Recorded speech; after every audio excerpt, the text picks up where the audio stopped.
Oladipo is back. Guys, I am a huge Victor Oladipo fan. People don't realize if Victor Oladipo panned out for the Miami Heat, it would have changed everything. We would have had a backcourt of Victor Oladipo and Tyler Hero. And then you're telling me that you're adding Jimmy Butler and Bam Adebayo. Bro, people don't understand. He was supposed to pan out. And the fact that he was playing on one leg the whole time, and the flashes and the excitement and the scoring that he was able to do on two bad legs, he looked phenomenal last night. Now, I know he's on the Loon Lions, a team that really no one really cares about, and he played the Spurs last night. 20 points, 5 rebounds, 3 assists, 6 steals, and 1 block. And that's what it's about. The fact that he's, after coming off of these crazy lower body injuries and surgeries and setbacks, swellings and redoing surgeries, I am so excited to see Victor Oladipo back in the NBA. I know he's not there yet, but there's no... If you guys really watched him last night, which, like I said, he showed great flashes. He's only going to get better, and I really do hope he continues to stay healthy. Bro, he can honestly bring great value to any team off the bench. Now, this part is very concerning because I'm going to say this right now. If the Miami Heat knew that Kel'el Ware's motor issues was this bad, if they didn't like him or whatever the case may be, who really knows what's going on? I'm really hoping that it's just Spo and the Miami Heat are really pushing for this guy to be great because I honestly do think the talent is there.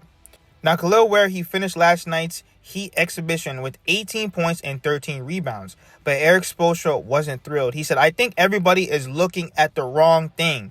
It's going to have to impact the game. So there was a 3-minute segment where it actually impacted the game. The rest of it has to actually impact the game. I'm not looking at the stat line. I think everybody is looking at the wrong thing. It has to impact the game. So I kind of see where Spo's coming from. But then at the same time, I just think he's a little bit too hard on the guy because you have to look at it like this. They didn't get blown out by 30 points to where, okay, yeah, he was playing in empty minutes. And at the end of the day, let Kel'el Ware get his reps in. Let him get his work in. Obviously, if there's a motor issue, if there's a lack of aggression, we need to continue to put a foot in his ass because there's no excuse. There's no way that you're going to be a 7-foot monster with that type of talent, that type of energy, that type of versatility and athleticism, and you're not going to dominate the basketball. My thing is, like I said, I have to see Kel'el Ware in the regular season, 10 to 15 games with getting his full potential in terms of minutes and opportunity. Then I can make my decision on Kel'el Ware. Obviously, we don't see him in practice. Obviously, we don't see him behind the scenes. I just hope that this does not turn into a Hassan Whiteside situation. There's no reason why Kel'el Ware shouldn't be playing. We are getting out-rebounded. Bro, our first preseason game, we got out-rebounded by 20. You will lose every single game that you play if you're playing around and actually getting out-rebounded by 20 boards. You're going to lose. This is the NBA.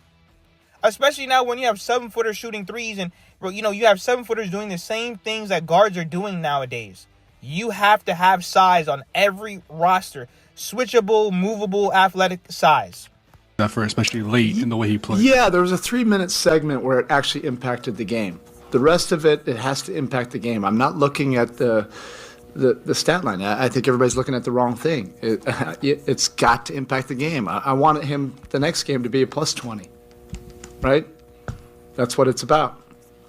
And that's part of the maturation for a young player. He does really good things, and then when you aren't able to do it consistently, it doesn't impact the game.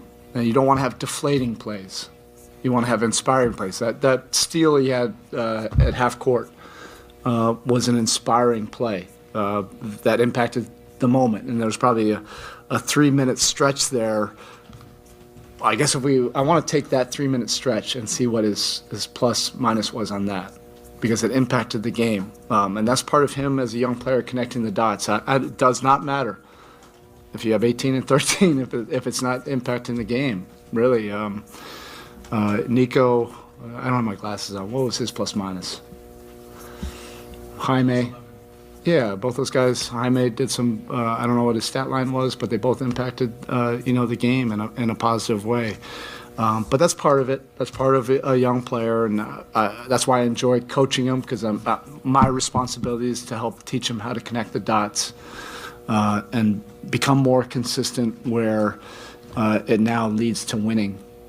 So someone asked Coach Spo on what stood out to him about Keshad Johnson's development since camp started.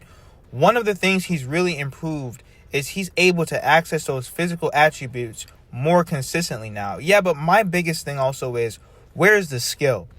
We know he could jump out the gym. We know he could dunk on people. We know he's fast, strong, linebacker. Like, we know the physical attributes, but where is the skill? And I'm not saying that can't be developed, because that's how you get Max Strus and Gabe Vincent and Caleb Martin, guys who've been in the Miami Heat system for years, and then on year 3 or 4, that's when they pop. But I need to be able to see, obviously, lockdown defense, but then also, too, the three-point shooting. You have to be able to shoot in the NBA, and I just feel like, yeah, he has all the physical attributes to be a good NBA player, athletic, but I want to see that apply to the defensive side of the basketball, and he has to be able to shoot on a reliable level, because then why else is he out there? Offense. What about KJ's game, if there's one specific thing that he's improved on, has stood out to you throughout training camp and through the first game? One of the things that we really liked about him when we worked him out after getting him immediately was his athleticism, and all of his measurables were great. Fast, he's athletic, he's got a great vertical, he's physical. He played a great role, for Arizona, but also San Diego State. Played different positions. Defensively, he was able to do a lot of different things. He's well coached in both places. But the thing, last year, he started off great, coming off of Summer League, had a really solid 2 months in Sioux Falls, and he went through what a lot of young players go through. There's an adjustment. Team started to adjust on him. And one of the things, I think that he's really improved is he's able to access those physical attributes more consistently now. That speed, end-to-end, the athleticism, the defensive versatility, you just notice it a whole lot more. Part of that is because he's trained for it. He's really put in the time. The game has slowed down for him, which has allowed him to speed up his athleticism. And that leads to a spark. Which I've been very encouraged about. Now, Eric Spoelstra on his thoughts on Nikola Jovic. I like it when he's getting off the ball early. I like it when he's putting his head down and attacking the paint with aggressiveness. He's had some good stuff tonight. I'm encouraged by that. And that's really what I'm asking. We have to be able to put Jovic in the position to win. He's 6'11", which he has to work on the rebound. I'm sorry, you can't be out there with Bam getting out-rebounded. Yes, he's good in transition. Yes, he's a better switchable, movable defender at his size than Ware. Yes, he's a playmaker and everything like that, and he can push the pace and, get to the cup, and all those things are great. And I really do think he's improved defensively. But my biggest thing is the rebounding, because like I said earlier, you cannot win in today's NBA if you're getting out-rebounded by 20.